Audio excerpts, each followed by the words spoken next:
वहीं लखनऊ में योगी सरकार का बड़ा फैसला, युवाओं के हित में स्वयं योगी ने बड़ा फैसला लिया। उत्तर प्रदेश पुलिस भर्ती परीक्षा रद्द की गई। 6 महीने के अंदर दोबारा होगी परीक्षा और युवाओं के भविष्य के साथ खिलवाड़ नहीं होगा। जांच की जिम्मेदारी एसटीएफ को दी गई। पेपर लीक होने के बाद परीक्षा रद्द होने पर युवाओं में खुशी की लहर। यूपी के कई शहरों में युवा अभ्यर्थियां मना रहे खुशी। तो योगी सरकार का बड़ा फैसला, उत्तर प्रदेश पुलिस भर्ती परीक्षा रद्द की गई। 6 महीने के अंदर दोबारा परीक्षा की जाएगी और युवाओं के भविष्य के साथ खिलवाड़ नहीं होगा। सीएम ने साफ किया कि युवाओं के भविष्य के साथ खिलवाड़ नहीं किया जाएगा। जांच की जिम्मेदारी एसटीएफ को दी गई। तो बड़ी खबर आपको बता रहे हैं, पेपर लीक होने के बाद परीक्षा रद्द होने पर युवाओं में खुशी की लहर है।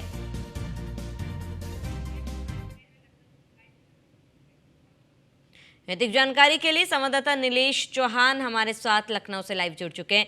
नीलेश, क्योंकि यूपी सरकार का ये एक बड़ा फैसला है, आम जनता इस फैसले को कैसे देख रही है? खासकर युवाओं की बात करें, युवाओं में कितनी खुशी है?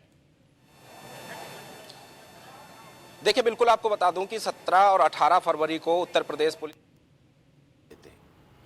आप सोचिए कि एक तरफ आज सरकार स्वीकार कर रही है कि पर्चा लीक हो गया, अभी भी समीक्षा अधिकारी में कह रहे हैं हम जांच कराएंगे। मैं फिर कह रहा हूं दावे के साथ, 2017 से लेकर के अब तक जितनी भी परीक्षाएं हुई हैं, पहले बीजेपी सरकार पर्चा लीक कराती है, फिर परीक्षा कराती है, फिर एफआईआर कराती है, फिर जांच कराती है और जांच में कुछ नहीं पाती है। अब तक करीबन 1.5 करोड़ रोज नौजवानों के भविष्य के साथ पिछले लगभग 7 सालों में ये बीजेपी सरकार खिलवाड़ कर चुकी है। लेकिन उन्होंने कहा और अभी इसको तो कैंसिल कर दिया, लेकिन जो आरओ की भर्ती हुई थी उसमें अभी भी उनको जांच का और समय मांगा गया है कि 27 फरवरी तक लोग अपनी शिकायतें दर्ज करा सकते हैं। हालांकि उसमें भी छात्रों का पहले से आरोप चल रहा है कि लीक हो चुका है पेपर। देखिए, पर्चे सब लीक हुए हैं, जो भी परीक्षाएं हुई हैं। आज सरकार ने पुलिस भर्ती स्वीकार कर ली, पर्चा लीक हो गया। अभी तक तो पूरी भाजपा, पूरी सरकार, पूरा तंत्र कह रहा था कि नहीं, कहीं नहीं लीक हुआ है, लेकिन नौजवानों ने प्रदर्शन किया और हम अपने नेता माननीय अखिलेश यादव जी का धन्यवाद देंगे कि उन्होंने उस मुद्दे को उठाया, समाजवादी पार्टी ने उस मुद्दे को उठाया, तो डर के मारे स्वीकार करना पड़ा है। और जहां तक समीक्षा, जो बुलडोजर चलता है छोटी छोटी बात पे, अरे बुलडोजर उन पे भी माफिया चलना चाहिए जो ये भर्ती पेपर को लीक कराए हैं। और हम कहना चाहिए सरकार से जल्द से जल्द इस एग्जाम को पुनः 6 महीने के अंदर करा दिए, क्योंकि बच्चों की उम्मीद है तो पानी ना फिरे। बच्चे बहुत उम्मीद से 5 साल 4 साल तैयारी करते हैं, उसके बाद भर्ती भी 5 साल के बाद आई है। सर, योगी जी ने भी कहा है कि जो अधिकारी संलिप्त पाए जाएंगे उनके ऊपर विभागीय कार्रवाई के साथ सस्पेंशन की कार्रवाई होगी। कैसे देखते हैं इस फैसले? जी, बहुत अच्छा है, इसमें वो कार्रवाई होनी चाहिए। जी सर। कितनी जल्दी इस परीक्षा को दोबारा आयोजन कराने के लिए मांग? जितनी जल्दी करवा दें उतनी अच्छा है बात है। चुनाव से बात करवा दें, तुरंत करवा दें, 6 महीने के अंदर या 3 महीने के अंदर करवा दें। आपसे जानना चाहेंगे कि अधिकांश पुलिस भर्ती हो, मिलिट्री से जुड़ी भर्ती हो, युवा सुबह उठकर तैयारी करते हैं, फिर दोपहर पढ़ते हैं, मेहनत करते हैं, लेकिन जब एंड टाइम आता है नौकरी मिलने का तो भर्ती निरस्त होती है। भर्ती निरस्त होती है, ऐसा हमेशा होता है। यहाँ पे यूपी में हर एक पेपर लीक हो जाता है और इसमें सुधार करनी चाहिए सरकार को। और हर बार यहाँ पे यूको का अटेंड हुआ, चाहे इलाहाबाद में लड़के आरओ का दे रहे हैं और सबका एसएससी जीडी का एग्जाम लगा हुआ है। आधा ध्यान तो इसी में है, तो बच्चे कहाँ से अगला पेपर बढ़िया से दे पाएंगे? बताइए कि सरकार को मतलब किस तरह का निर्णय लेना चाहिए इस पे। तो हम लोग क्या छोड़ के आए हैं, हमारा परसों एग्जाम है, लेकिन हमने कहा धरना प्रदर्शन देना चाहिए और सरकार को अब की बार ध्यान देना चाहिए। जिस कंपनी को इन्होंने टेंडर दिया था, इतने प्रयास के बाद 1 साल से कंपनी नहीं पा रहे थे, और जिस सरकार, हम खुद पेपर दिए हैं, पेपर जो है सेंटर से कतई लीक नहीं हो सकता है। पेपर लीक हुआ है अपर लेवल से, जहां पेपर ऊपर से सर्कुलेट हुआ है। तो अब की बार सरकार से मांग ये है कि ऐसी कंपनी, कोई विश्वसनीय कंपनी, टीसीएस जैसी कंपनी को ही संस्था को दिया जाए टेंडर। ऑनलाइन मोड में एग्जाम करवाए सर, ऑनलाइन एग्जाम होगा। ठीक है, वहीं इसी बीच राज्यसभा सांसद दिनेश शर्मा हमारे बीच जुड़ चुके हैं। दिनेश जी, आपका बहुत बहुत स्वागत है। दिनेश जी, क्योंकि बड़ा फैसला ये स्वयं योगी आदित्यनाथ या फिर योगी सरकार की तरफ से किया गया और युवाओं के हित में ये फैसला लिया गया है, लेकिन सपा अपने आप में श्रेय लेने के होड़ में जो है निकल पड़ी कि अखिलेश यादव की वजह से ये कदम उठाया गया, ये फैसला लिया गया। देखिए, विपक्ष चुनावी राजनीति के साथ साथ युवकों के भविष्य से खिलवाड़ करने में वो पीछे नहीं हट रही है। इस मुख्यमंत्री पर गर्व करना चाहिए। मुख्यमंत्री जी ने जिस तरीके से पारदर्शी व्यवस्था के अंतर्गत परीक्षा को जरा सी शिकायत आने पर, अब जरा सी शिकायत आने पर जांच के भी आदेश दिए और परीक्षा को भी रद्द कर दिया। और आप देखिएगा कि मुख्यमंत्री जी का जो प्रण होता है वो निश्चित रूप में चाहे जितना बड़ा रण हो उसमें वो अंतिम सीमा तक पहुंचते हैं। एक बार माफियाओं ने जुर्रत की थी और उन्होंने खुलेआम कुछ लोगों की हत्या करी थी। बाद में आपने देखा था कि अंतिम सीमा तक दंड देने के लिए पूरे पुलिस की जो कार्रवाई थी वो हुई जहां भी इस प्रकार की घटनाएं हुई आपराधिक, और जहां भी इस प्रकार की परीक्षा संबंधित कमी होगी आप देखेंगे कि मुख्यमंत्री का जो कठोरतम कदम होता है। बिल्कुल सर, मैं लौटूंगा आपके पास। इसी बीच सुबह सभा अध्यक्ष ओपी राजभर भी हमारे बीच जुड़ चुके हैं। ओपी राजभर जी, आपका भी बहुत बहुत स्वागत है। सरकार के इस फैसले को आप कैसे देख रहे हैं? सरकार ने जो फैसला लिया है वो बच्चों के हित में फैसला है, और जो माननीय मुख्यमंत्री जी ने निर्णय लिया है वो निर्णय बहुत सराहनीय है।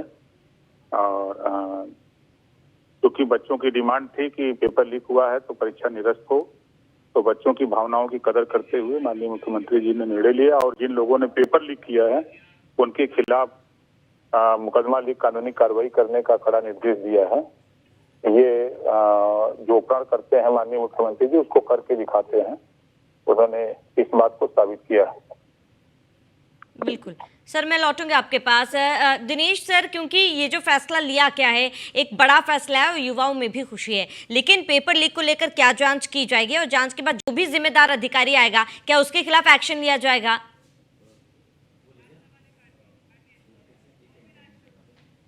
ठीक है, दिनेश सर के पास हमारी आवाज नहीं पहुंच पा रही है। ओपी राजभर जी, क्योंकि देखिए कहीं ना कहीं जब भी कोई ऐतिहासिक या बड़ा फैसला सरकार की तरफ से लिया जाता, विपक्ष उसका होड़ में लग जाती है, और कहीं ना कहीं सपा भी अभी सपा का ये कहना है कि अखिलेश यादव के वजह से ये बड़ा फैसला लिया गया है।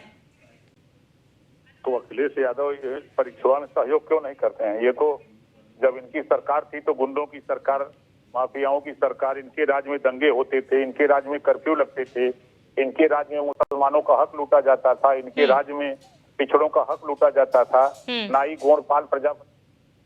ठीक है, ओपी राजभर जी, मैं लौटूंगा आपके पास। इसी बीच सपा प्रवक्ता अनुराग भदौरिया भी हमारे बीच जुड़ चुके हैं। अनुराग जी, सरकार का ये फैसला आप कैसे देख रहे हैं? देखिए, लगातार जिस तरह से उत्तर प्रदेश के अंदर में और देश के कई राज्यों में जहां भारतीय जनता पार्टी की सरकार है, पेपर लीक होने का मामला सामने आता है, और पेपर लीक होने के मामला जब सामने आता है उसके लिए किस तरह से लड़ाई लड़नी पड़ती है अभ्यर्थियों को। और वो सोचो, प्रत्येक साल अगर एवरेज आप देखें तो एक गांव का लड़का शहर में या कहीं तैयारी करता है, 2 लाख रुपए खर्च होते हैं। अब दोबारा से फिर वो तैयारी करेगा, फिर 2 लाख रुपए उसके लगेंगे, फिर वो उसी में शिद्दत से लगेगा। तो सोचिए आप, ये तकलीफ किसकी वजह से हो रही है?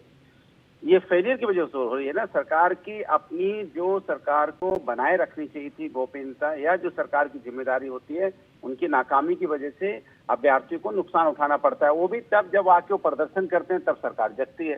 सरकार को खुद से ही स्वतः संज्ञान में ले लेना चाहिए था ये सब चीजों को, तो कि भाई अभ्यर्थियों के साथ अन्याय हो रहा है। अब जब इसकी डिमांड होती है, सभी लोग इस पे लगते हैं, जब अभ्यर्थी उठ खड़े होते हैं, तब आप इसकी परीक्षा को रद्द करते हैं। ये तो पहले ही करना चाहिए था ना।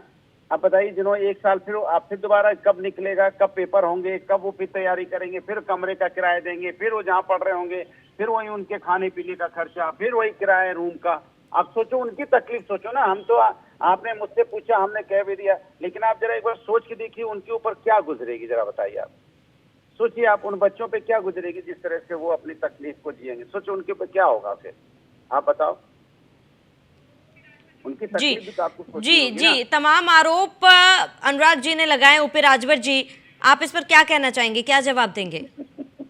देखिए, अब अनुराग जी के पास कोई काम तो है नहीं। अनुराग जी खलिहर हैं। अब उनका सिर्फ सरकार का विरोध करना एक लक्ष्य उन लोगों ने बना लिया है कि सरकार अच्छा काम, जैसे अब राम मंदिर एक अच्छा काम हुआ, उसका भी विरोध समाजवादी पार्टी के लोगों ने किया। राम भदौरिया जी से पूछिए क्यों विरोध हो रहा था। भगवान राम को सब लोग मानते हैं, ये भी उनके लिए बुरा काम था।